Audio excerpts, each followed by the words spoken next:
Olha, eu sempre falo que a fotografia digital foi a minha libertação na vida, porque antes de fazer fotografia, eu fiz escultura há bastante tempo, eu fazia gravura, eu fui desenhista, eu desenhava.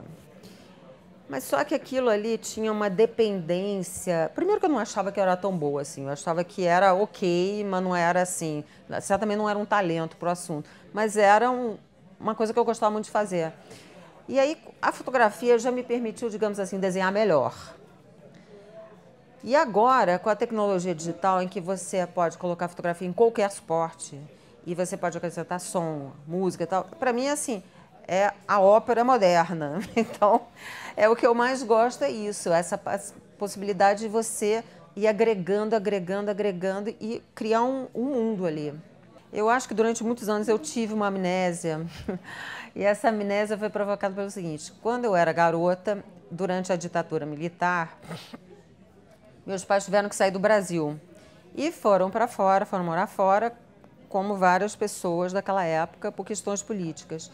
E quando eu voltei para o Brasil, e foi uma época muito dura, muito sem dinheiro, fora do país, não sabia se poderia voltar, enfim, condições muito diferentes das quais eu vivia aqui no Brasil.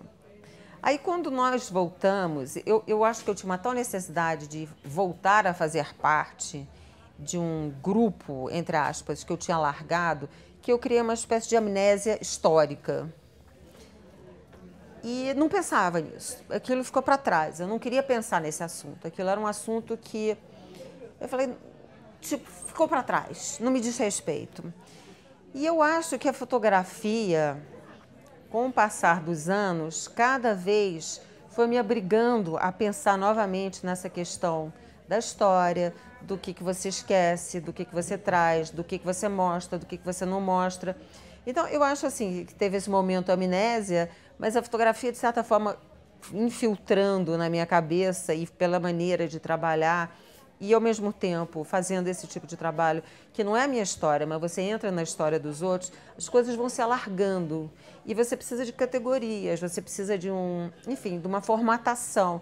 Então, eu acabo, hoje em dia, tendo uma base muito filosófica e histórica em cima dos trabalhos. Eu leio muito, realmente é uma coisa que faz parte do meu cotidiano. Eu nunca começo um trabalho, ou não é que eu comece com uma tese, muito pelo contrário, eu começo sem tese nenhuma. E conforme o trabalho vai se desenvolvendo, eu vou vendo que existem conceitos ali. E aí eu vou à procura. Aquele conceito alguém pensou, aquilo existe em outro lugar, isso está relacionado aqui. E aí vai se criando uma espécie de uma teia de aranha, porque eu não sou uma pessoa acadêmica, não sou, enfim, uma pessoa universitária, então a minha formação é muito intuitiva, eu vou atrás de onde eu acho que tem um caminho.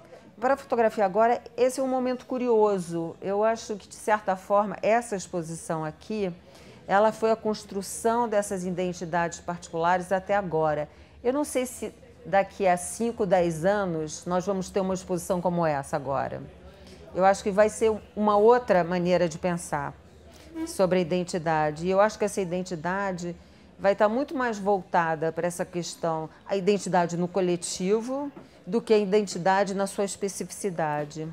Quando eu fui convidada para participar dessa exposição, surgiu esse tema do shopping center, porque eu acho que é um fenômeno urbano, né? É uma questão de como se vive na cidade.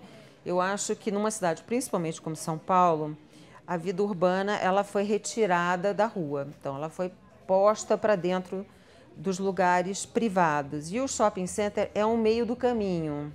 Ele é um lugar, entre aspas, privado, mas ele tem uma função pública. Ele agrega todas as funções da cidade de uma forma condensada e reduzida. E, de certa forma, ninguém é proibido de entrar no shopping center. Você pode ter uma pessoa muito rica e muito pobre frequentando o mesmo shopping center. Mas não é assim que acontece, certo? Então, o shopping center, na realidade, ele é um recorte social muito forte. Certo tipo de pessoa frequenta certo tipo de shopping center. Existe uma fotografia latino-americana? Existe, claro que existe. Nós estamos vendo ela. E essa fotografia latino-americana, ela não necessariamente ela é provinciana por ser latino-americana. Muito pelo contrário, ela é afirmativa na sua latino-americanidade, se é possível dizer assim, porque ela diz respeito aqui, mas a tudo, como sempre. Quer dizer, eu acho que a boa fotografia, ela transcende a origem dela. Agora, não é negar a origem que é importante.